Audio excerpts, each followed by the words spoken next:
Unë merrem me parimet përgjithsisht. Po, me parimet po merremi. Nuk më intereson fare edhe zotëria e mori personale parimet. Jo, se mori fare, Absolutisht tani se këto diskutime. Tani e kanalizuam te vulgu i influencerëve, jo zotëri, nuk po flasim për atë. Do me thënë atyre të afusim censurë. Jo, mos të fusin censura, jo. Një sekund tani, se ti re dakord. Më lërë të mbarojnë qik. Jo, po pse përmajnë këta shembull? Ka influencerë të tjerë që ndriçojnë njerëzit. Pse? S'kan 1 milion, 2 milion. Po ta dini se janë shumë ata të heshturit, që ndoshta shkojnë pak.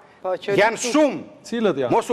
Mos kujtoni se ka shumë zotëri. Të jap shembull sa duash, po dua të tregoj çik atë Facebookun tim, që unë mbaj vetëm për influencer fare.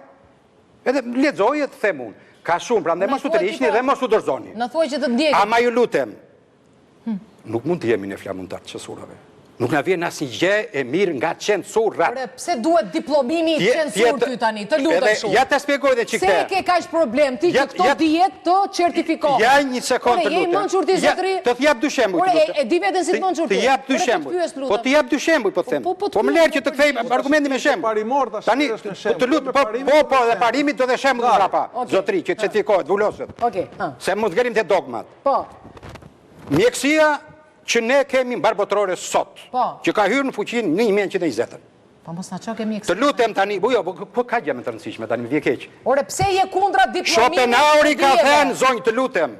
Shëndeti nuk është gjithçka, ama gjithçka nuk ka pa shëndet. Po. Ju më thoni mos ta kaloj te shneti, ku ta çoj te brek të nozit? Më vjen keq tani, të lutem. Më falni për shprehjen.